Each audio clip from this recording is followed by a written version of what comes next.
एक बार एक छोटी सी बच्ची हाथ में मिट्टी की गुल्लक लिए भागती हुई एक दवाई की दुकान पर गई। वो काफी देर तक वहाँ पर खड़ी रही, लेकिन दुकानदार का ध्यान उस पर नहीं गया क्योंकि वहाँ पर काफी भीड़ थी।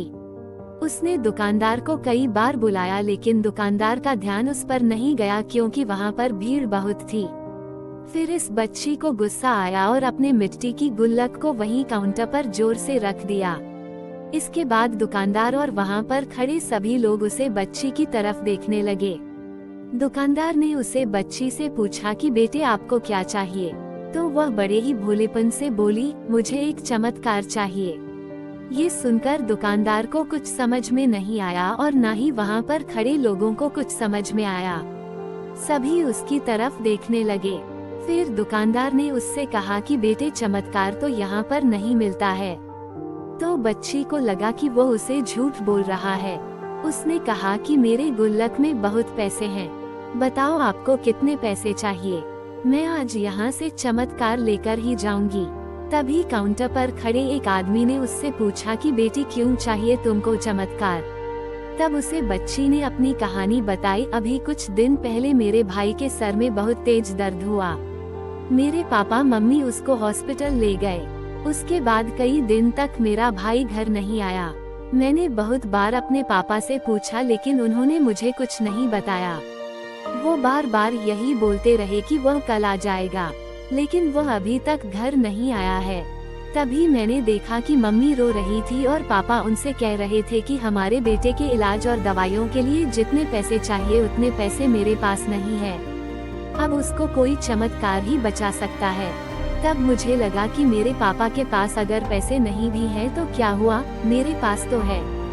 इसलिए मैंने जितने भी पैसे जोड़ रखे थे वह सारे पैसे लेकर मैं इस दवाई की दुकान पर आई हूँ ताकि चमत्कार खरीद सकूं। फिर उस आदमी ने बच्ची से पूछा कि कितने पैसे हैं तुम्हारे पास। ये सुनते ही बच्ची ने गुल्लक उठाई और जमीन पर पटक कर उसे फोड़ दिया और पैसे गिनने लग गई। वहाँ पर खड़े सभी लोग उसे देख रहे थे। थोड़ी देर बाद उसने सारे पैसे इकट्ठे किए और बोली, मेरे पास पूरे 19 रुपए हैं। वो जो आदमी वहाँ पर खड़ा था वह थोड़ा सा मुस्कुराया और बोला कि अरे तुम्हारे पास तो पूरे पैसे हैं, इतने का ही तो आता है चमत्कार। ये सुनकर वो बच्ची बहुत खुश हो गई और बोली, चलो मैं आपको अपने पापा से मिलवाती हूँ। बाद में पता लगा कि वह आदमी कोई आम आदमी नहीं था, बल्कि एक बहुत बड़ा न्यूरो सर्जन था और उसने सिर्फ 19 रुपए में उसके भाई की सर्जरी कर दी। उसका भाई कुछ दिन बाद ठीक होकर के घर वापस आ गया। फिर कुछ दिन बाद वह बच्ची, उसका भाई, उसके पापा और मम्मी चारों एक साथ बैठे हुए थे और बात कर रहे थे। तभी उसकी मम्मी ने उसके पापा से पूछा कि अब तो बता दो यह चमत्कार आपने किया कैसे। तब उन्होंने अपनी बेटी की तरफ देखकर कहा, चमत्कार मैं नहीं, इसने किया है। तो यहाँ पर एक बहुत बड़ी सबक है जो हम उस छोटी सी बच्ची से सीख सकते हैं। जिंदगी में कभी कभी ऐसा होता है कि हमको कोई रास्ता नजर नहीं आ रहा होता है और हम लोग हिम्मत हार जाते हैं। तब हमारे अंदर एक बच्चा होता है जो कोशिश करने से कभी पीछे नहीं हटता है। वो हार मानने को तैयार ही नहीं होता है क्योंकि उसको ना शब्द समझ नहीं आता है। वो बच्चा जिसके लिए कुछ भी नामुमकिन नहीं है कि क्योंकि वह हर हाल में कोशिश करता ही रहता है।